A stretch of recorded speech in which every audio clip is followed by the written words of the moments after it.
বিসমিল্লাহির রহমানির রহিম। প্রিয় শিক্ষার্থীবৃন্দ, আসসালামু আলাইকুম। আজকে আবার এইচএসসি আইসিটি ক্লাস 2তে চলে আসলাম। তো গত ক্লাসে আমরা পঞ্চম অধ্যায়ের কিভাবে সিম্পল ফ্লো চার্ট নির্ণয় করতে হয় সেটা দেখাইছিলাম। আর আজকে আমরা আসছি সেই পঞ্চম অধ্যায়ে কিভাবে অ্যালগরিদম নির্ণয় করতে হবে সেই বিষয় নিয়ে তোমাদেরকে আজকে আলোচনা করব। তো গত ক্লাসে যারা এই বিষয়টা দেখছিলে তারা অবশ্যই আশা করি বুঝতে পেরেছিলে একেবারে সহজ একটা পদ্ধতিতে কিভাবে আমরা এই ফ্লো চার্ট নির্ণয় করেছিলাম। আজকে আমরা ঠিক সেম একইভাবে কিভাবে আমরা অ্যালগরিদম নির্ণয় করব। গত ক্লাসে যে তথ্যগুলো দরকার হয়েছিল আজকেও আমাদের কি সেই একই তথ্যগুলাই দরকার হবে। গত ক্লাসে আমরা ফ্লো চার্ট নির্ণয় করেছিলাম, আজকের ক্লাসে আমরা কি অ্যালগরিদম নির্ণয় করব। তবে আমি গত ক্লাসে বলেছিলাম যারা এটা করতে চাও তাদের এই কিছু সূত্র আছে, সেই সূত্রগুলো মুখস্থ করতে হবে। আজকেও সেম একই, সেটা ফ্লো চার্টের মাধ্যমে প্রকাশ করেছিলাম। আজকে ওই তথ্যগুলোই ঠিক কি অ্যালগরিদমের মাধ্যমে নির্ণয় করব।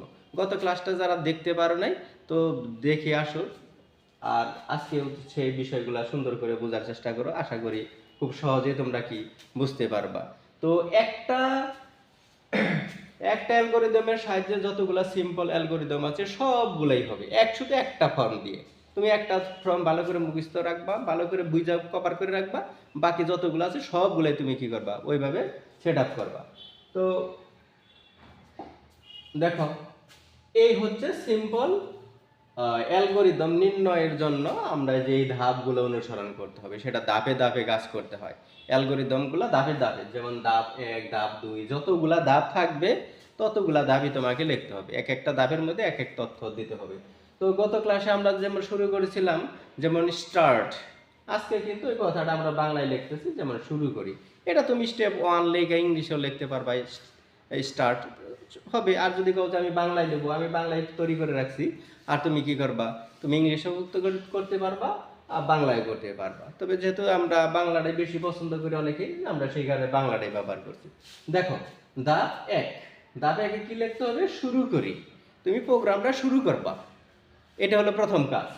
দ্বিতীয় ধাপ কি, ওই ফ্লো চার্টের মতোই দেখো বলা, এখানে ইনপুট করি। কি ইনপুট করবা, যে তথ্যগুলা তোমাকে দেওয়া থাকবে বলবে সেই তথ্যগুলা এই তোমার চলকগুলা ইনপুট করতে হবে। দ্বিতীয় ধাপে গেল। তৃতীয় ধাপে কি, তুমি এর আগে যেমন সূত্র প্রয়োগ করতা, এখানে ঠিক সূত্রটা প্রয়োগ করতে হবে। আবার শেষে লিখছিলা কি, প্রিন্ট করি। প্রিন্ট কি, ফলাফল প্রিন্ট করি। আমরা যে লেখাগুলো লিখবো সেই ফলাফলগুলো আমরা কি করি, প্রিন্ট করব। তারপরে কি, ধাপ শেষে লেখা ছিল কি, ইন্ট মানে শেষ করি, এখানে আমরা শেষ করি কথাটা লিখে দিব। এই হচ্ছে তোমার কি এই সিম্পল অ্যালগরিদম নির্ণয়ের একটা মডেল। এই মডেল অনুযায়ী তুমি যদি কাজ করো তাহলে দেখো যে সব তথ্য তোমার কাছে একবারে সহজ হয়ে যাচ্ছে, একবার পানির মতো সোজা হয়ে যাবে। তুমি একটা মডেল দাঁড় করাবে এইভাবে, এগুলো তো আহামরি কোনো কিছু না।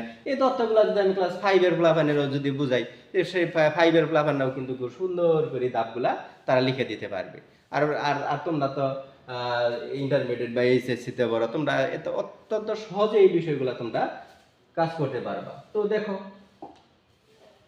এখানে বলা আছে গত ক্লাসের মতো আমরা এক তথ্য দিলাম, মনে করো 1 নম্বরে দিলাম যে কি, দুটি সংখ্যার যোগফলের অ্যালগরিদম নির্ণয় করো। এর আগে আমরা ফ্লো চার্ট নির্ণয় করেছিলাম দুটি সংখ্যা। আজকে আমরা দুটি সংখ্যার কি করব, অ্যালগরিদম নির্ণয় করব।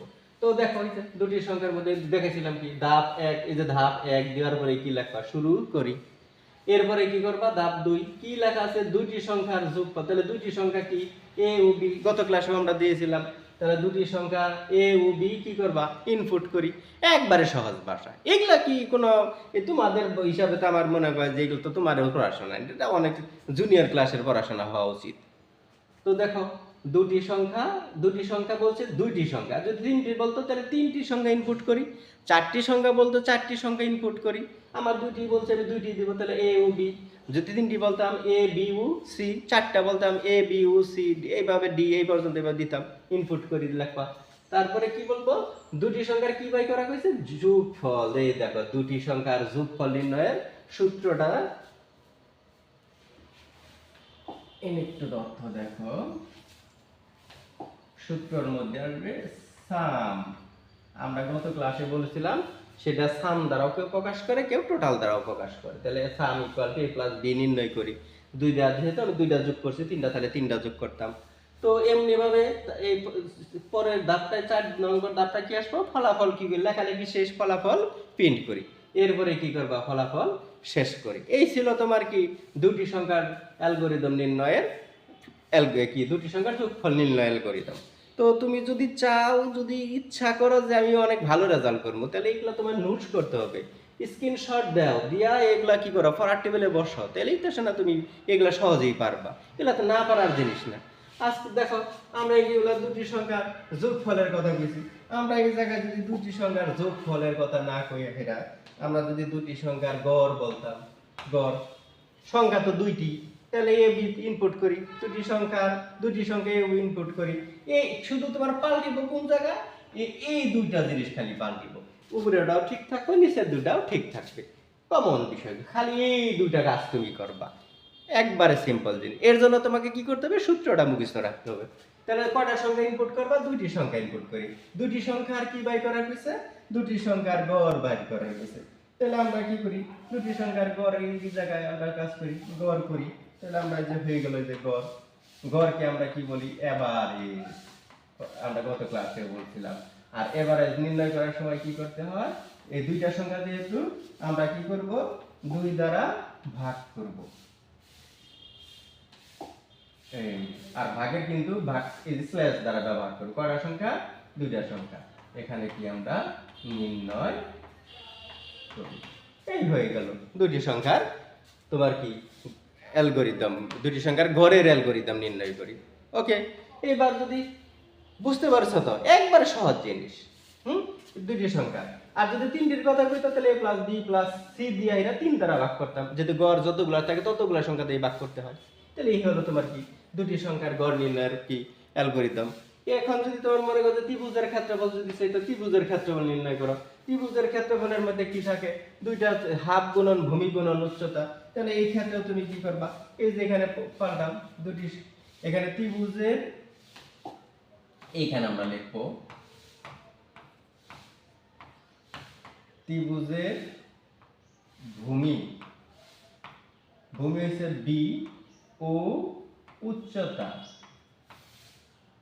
এইচ, এইটুকু কি করে যে ইনপুট করি। এইটুকু তোমার খালি জানা লাগবে, সূত্র জানা থাকলে পারে তোমার কি ইনপুট দিতে হবে আর কি তোমার কি সূত্র প্রয়োগ করতে হবে, তুমি কিন্তু সহজেই জানবা। এরপরে কি করবা, তুমি এখানে তুমি এগুলো পরিবর্তন করে দেবা। সূত্র যেহেতু ত্রিভুজের আলাদা, সূত্র কি, এই যে ত্রিভুজের ক্ষেত্রফল, ক্ষেত্রফল কি এরিয়া, এই কথাটা আমরা আগে বলছিলাম। এরিয়া সমান সমান কি, এই যে হাফ আর গুণ চিহ্ন কিন্তু স্টার চিহ্নটা দিতে হয়, তারপরে কি বি স্টার, তারপরে কি এইচ নির্ণয় করি। এইভাবে তুমি কি করো, প্রত্যেকটা তথ্য দেবো। তো পরে কি ফলাফল প্রিন্ট করি, শেষ করি, বাস। এরপরে যদি কয় যে আয়তক্ষেত্রের ক্ষেত্রফল নির্ণয় করো, আয়তক্ষেত্রের কি ভূমি গুণন দৈর্ঘ্য গুণন প্রস্থ। দৈর্ঘ্য তার মানে কি দুইটা চলক আছে এখানে, দৈর্ঘ্য আর প্রস্থ, এটা এ ধরো একটা বি ধরো।